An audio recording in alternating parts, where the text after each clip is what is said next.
ప్రభు పేరట మీ అందరికీ శుభాలు తెలియజేస్తున్నాం. దేవుని యొక్క వాక్యము, గృహదేవతలు.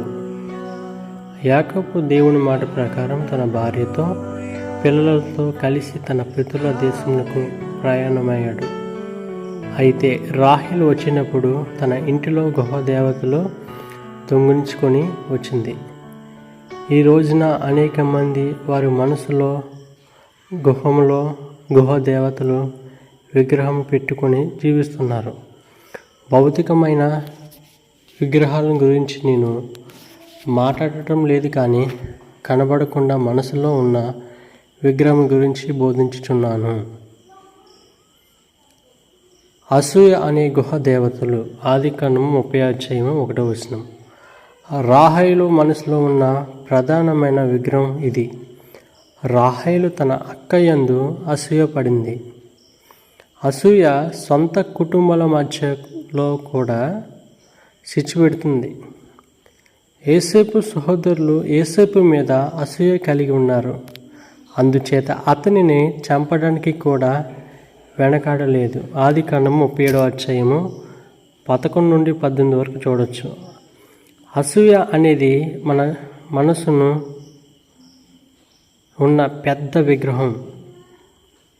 ధనాపేక్ష అనేది గృహదేవత. కొలస్సీ 3:5 మనం చూడవచ్చు. ధనాపేక్షను విగ్రహారాధనగా పోల్చి చెప్పబడింది. విగ్రహారాధన, ధనాపేక్ష. విశ్వాసులు ధనాశము కలిగిన వారి యొక్క విశ్వాసుల నుండి తొలగిపోతున్నారు. 1 తిమోతి 6:6-10 వరకు చూడవచ్చు. మనకు కలిగిన వాటితో తృప్తి చెంది జీవించాలి. మనిషిని అపవిత్రపరిచే ప్రతిదీ గృహదేవతలు. మార్కు సువార్త 7:21-23 వరకు చూడవచ్చు. పాత నిబంధనలో యెహెజ్కేలు దగ్గరకు పెద్దలు వచ్చినప్పుడు దేవుడు వారిని గూర్చి ఇలా చెప్పాడు: ఈ మనుషులు తన హృదయములలో విగ్రహమును నిలబెట్టుకొని. యెహెజ్కేలు 14:3 చూడవచ్చు. హృదయంలో నిలుపుకుని అనే మాట మార్కు సువార్తలో ఉన్న అంశము కలిపి చదివితే హృదయముల నుండి చాలా అపవిత్ర కార్యములు వస్తూ ఉంటాయి. అవన్నీ విగ్రహారాధకులే. మార్కు సువార్త 7:21-23 వరకు చూస్తే చాలా విషయాలు మనకు కనబడుతూ ఉంటాయి. గృహదేవతలు అంటే మొదటిగా అసూయ అనే గృహదేవత. రెండోది ఏంటంటే ధనాపేక్ష అనే గృహదేవత. మూడోది ఏంటంటే అపవిత్రత, మనుషుల అపవిత్రపరిచే గృహదేవత. మనం ఆలోచించాలి. ఈ 3 విషయాలు మనం ఆలోచిస్తూ ఉంటే చాలా విషయాలు మనకు తెలితే దేవుడు మనతో చెప్పిన విషయం ఏంటంటే గృహదేవత నీలో ఉండకుండా ఉండాలి. యాకోబు దేవుని మాట ప్రకారము బయలుదేరినప్పటికీ లాబాను చేత తరమబడ్డాడు. కారణం రాహేలు తీసుకుని వచ్చిన గృహదేవతలు. లాబాను లోకమునకు అపవాదికి పోలికగా ఉన్నాడు.